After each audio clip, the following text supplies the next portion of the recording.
Allez, salut les coquinous, on se fait un petit brief express en 10-15 minutes. Je vais garder ce format-là, ça me plaît bien en tout cas pour l'instant, vu qu'il ne se passe pas non plus masse de choses pendant l'été. Alors, cryptocurrencies, quelles sont les nouvelles informations qu'on ait sur des UT? Allez, micro-swing, plutôt intraday, en tout cas qui pourront nous travailler pour le week-end.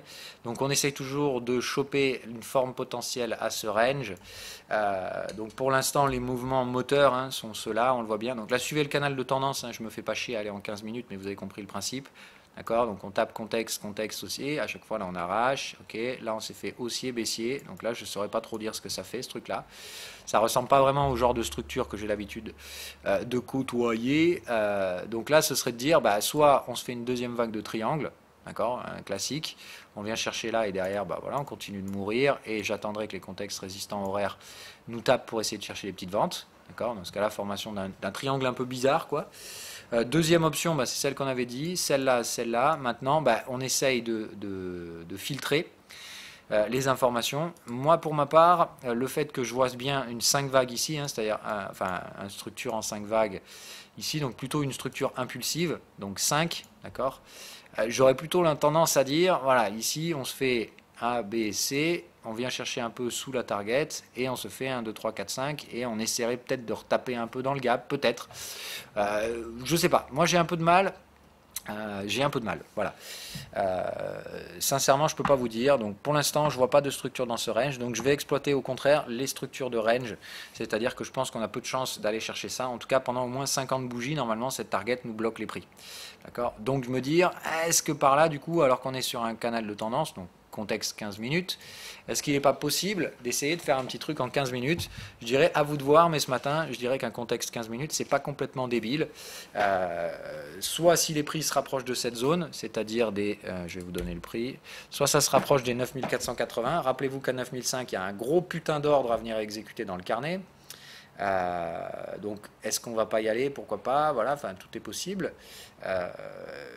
Ou alors est-ce qu'on se le garde pour le breakout, ce qui me semble aussi tout à fait possible, et dans ce cas-là, bam, on vient le taper. Voilà. Ici, on y est passé tout près à 9519 et on ne l'a pas chopé. Donc, voilà, on aurait sans doute pu le faire ici. Donc, je ne sais pas trop, cette zone me paraît compliquée. Si vous jouez le Bitcoin, respectez bien les règles de stratégie, contexte et tout ça. Mais quoi qu'il en soit, restez soft sur les leviers. Déjà d'une, les flux sont baissiers, donc là, vous essayez éventuellement d'acheter un bad range en troisième vague, donc ça se fait sans problème. D'ailleurs, là, ici, théoriquement, en 15 minutes, vous aviez un bel achat de range à faire hier, pour ceux qui auront respecté la stratégie. Voilà. Alors, il faudrait remettre les fibos pour le voir bien, mais théoriquement, si on se fait un replay, hop. Alors, c'est un peu long, je vais essayer d'être plus rapide. Voilà, ici, donc, vous aviez un joli 76,4, la classique, voilà, et je parie qu'il y a eu un signal. On va enlever le replay pour voir, mais... Voilà, donc le 76,4, target de break, bref, vous avez la totale quoi. Donc ici normalement c'était pas mal du tout pour acheter. Là vous aviez la belle divergence pour dire tellement c'est affreux. Il manquait d'un petit triangle quand même, ça aurait été mieux un petit triangle. Et effectivement ici, moi de toute façon j'aurais probablement attendu que le carnet exécute le gros ordre à 9005, donc je sais pas si j'aurais réellement pu trouver ce bottom. C'est peut-être pour ça d'ailleurs qu'on rechute un peu ce matin. Donc si vous voulez essayer de le pécho, pourquoi pas, donc dans ce cas-là, essayez de rattraper l'achat bas de range d'hier, ici sur un support. Vous gérez votre risque comme d'hab, pour la taille du canal de tendance. Ça vous fait un stop de... Merde, je vais y arriver. C'est incroyable. Oh putain. Voilà, donc un stop de 300 $. Vous le gérez, voilà, il y a eu un signal ici, c'est pas un gros signal, c'est un signal gris, mais vous mettez 300 balles de stop, ça me paraît pas stupide. Donc comme d'hab, là il n'y aura pas de sécurisation au canal de tendance, mais vous sécurisez là et vous essayez de viser l'autre borne du range, par exemple 10 005 grand max, dès qu'il y a du volume, vous faites la malle. On est dans un range, il ne faut pas que vous laissiez traîner trop longtemps. Le VIX pour les marchés classiques. Alors évidemment, comme d'hab, si vous regardez la clôture daily, les mecs ne lâchent rien. Vous imaginez pas qu'ils vont vous donner un signal d'achat aujourd'hui quand même. C'est un peu comme à l'époque, c'est de dire on est probablement ça, c'est ce qu'on vient de faire, c'est-à-dire la bougie de rejet. Ça va travailler maintenant et regardez bien pour moi ce schéma sur les actions, c'est ça, donc 17 avril jusqu'au 1er mai, donc il y a eu une semaine et demie ou 2 semaines d'hésitation complète D'accord. Et surtout, donc regardez ce qu'a fait le S&P 500 à partir du 17 avril. Bah, il a continué de grinder son chemin vers la hausse. C'est-à-dire qu'ici, même avec une volatilité orientée à la hausse, on avait une poursuite des actions. En fait, ici, il faut bien comprendre que cette poursuite elle était conditionnée par l'enfoncement d'un sommet historique. Donc là, ici, c'est de dire, si on réaccède au sommet historique, je pense qu'il y aura encore une semaine et quelques de gratouillage habituel de Wall Street. Tout ça pour emmerder le monde. Hein. Et derrière, évidemment, on se prendra les pics de volat. Pour moi, le pic de volat, ici, va être costaud. C'est-à-dire que je ne m'attends pas à un petit picot de volat comme ça, mais à un truc comme celui-là. Hein. C'est-à-dire un truc bien vénère qui va taper sévère. Et je pense qu'on va immédiatement aller péter dans la zone des 25. Donc 25 en volat.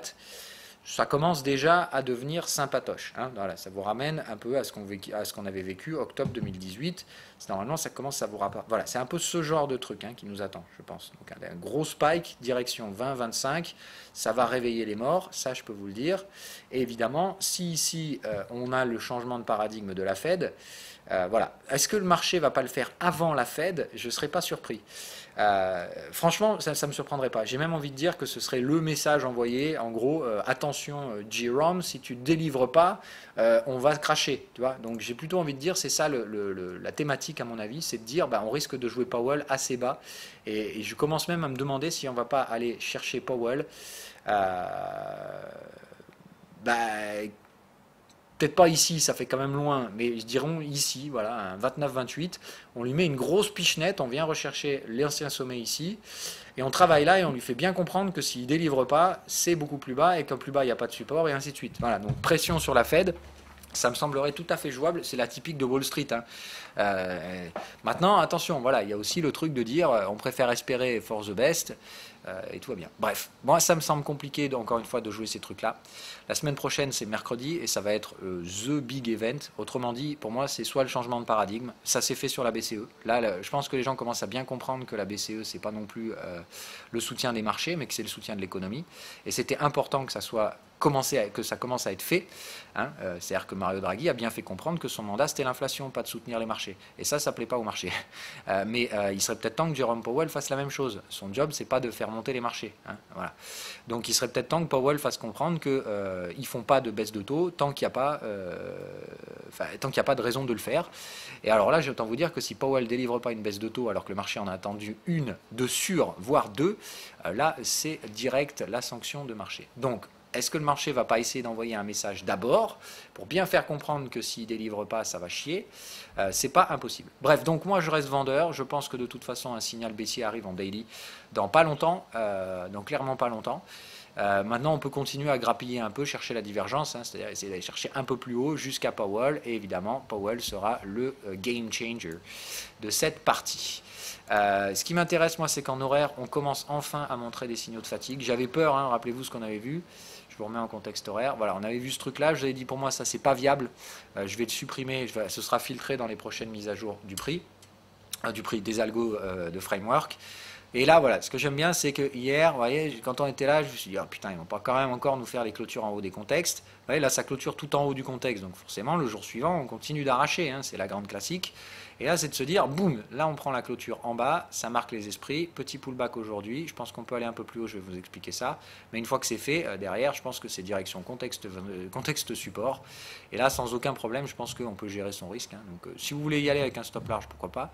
Mais je pense que là, l'objectif, c'est de revenir là. Et donc, probablement, comme je vous dis, en fonction de ce qui se passe en termes de flux aujourd'hui, vous le gérez comme vous le sentez. Hein. Voilà, moi, je ne sais pas combien de temps on va travailler cette zone, mais je m'attends normalement à une session plutôt baissière à Wall Street pour terminer la semaine. Évidemment, si on termine la semaine ici, hein, voilà, ce qui est important, c'est de comprendre ce que ça donne comme semaine. Voilà. Donc, ce ne serait pas très bandant. Hein. C'est-à-dire qu'après une semaine bien baissière, on a clôturé sous l'ouverture du chandelier hebdo précédent. D'accord ?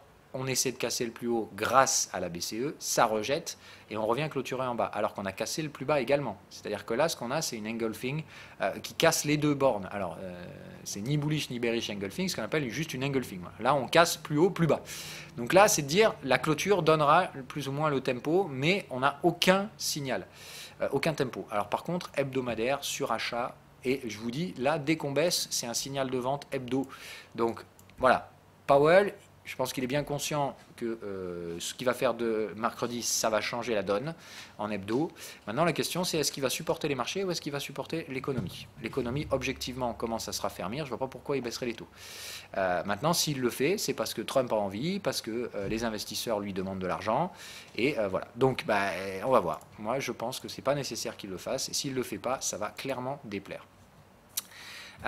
Mais alimenter des bulles, c'est clairement pas le job de la Fed. Bref, donc on surveille en hebdo, c'est soit on tient ici ce soir et tout va bien, soit malheureusement ça finit par tomber en milieu ou en fin de session, et si on clôture, on va dire en tout cas dans la partie basse du chandelier, dès qu'on clôture sous les 2990, ça sent déjà plutôt le poisson pourri, et j'ai plutôt envie de dire que c'est quand même ce qui me semble de loin le plus probable. Dans quel type de contexte on peut trader ça? Pas en 15 minutes, puisque le contexte 15 minutes est beaucoup trop loin. Donc là, ce serait carrément du 3 minutes. Donc là, c'est faire de l'intraday pur. Hein. Donc là, vous allez regarder au carnet, vous cherchez vos zones de balance d'imbalance, si vous voulez être précis. Et je pense que voilà, à regarder en fonction d'eux. Moi, je ne pense pas qu'on tiendra un sommet fait pendant la session asiatique. Donc je pense qu'on va essayer d'aller retester ça à l'ouverture à Wall Street. Si on est toujours là, hein, c'est-à-dire que si ce matin la session européenne est morte, qu'elle reste à plat, je pense que Wall Street ira taper un peu plus haut, juste pour essayer de retester les niveaux asiatiques. Et évidemment, je pense plutôt une séance baissière après derrière à Wall Street. Donc pour l'instant, le contexte 3 minutes, pardon, 3 minutes, voilà. Et pour l'instant, me semble absolument illisible, d'accord. Ici, vous aviez bien des structures tendancielles, en tout cas plutôt tendancielles. Donc je dirais peut-être que là, effectivement, petit pullback, petite poussée pour mettre tout le monde d'accord, me semblerait quand même le plus probable. Donc revenir taper du contexte vendeur cet après-midi ou ce matin. Et là, dans ce cas-là, ça m'intéresse. Voilà, vers du 3012 jusqu'à 3015-16. Ici, à choper en fonction du carnet d'ordre. Hein. Bien attendre ici qu'il y ait une zone de demande vendeuse, qu'elle soit exécutée pour être certain qu'il y ait des vendeurs qui rentrent là.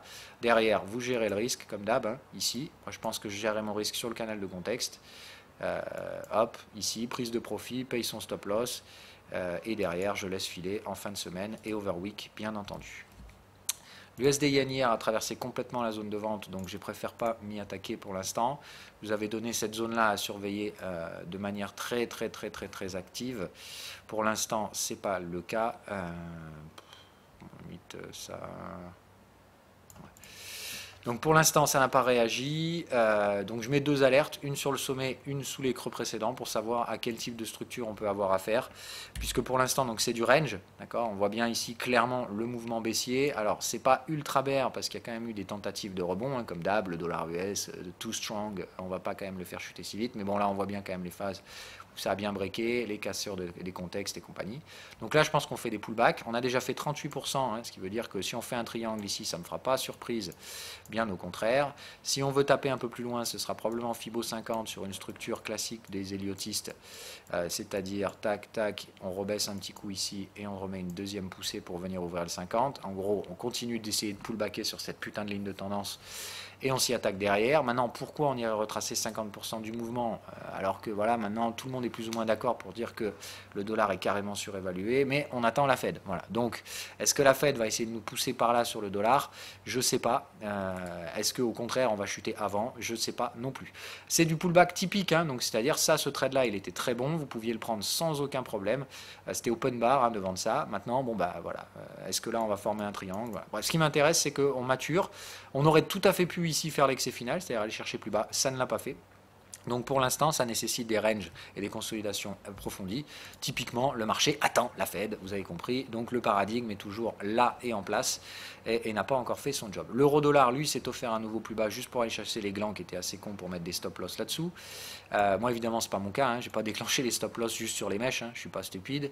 Mais évidemment, si aujourd'hui on va rechercher la mèche, là, ça me déplaît considérablement. Si aujourd'hui on vient rechercher cette mèche-là, là, ça m'intéresse. Je suis toujours dedans hein, sur l'euro-dollar. Donc c'est de dire, pour l'instant, je fais rien.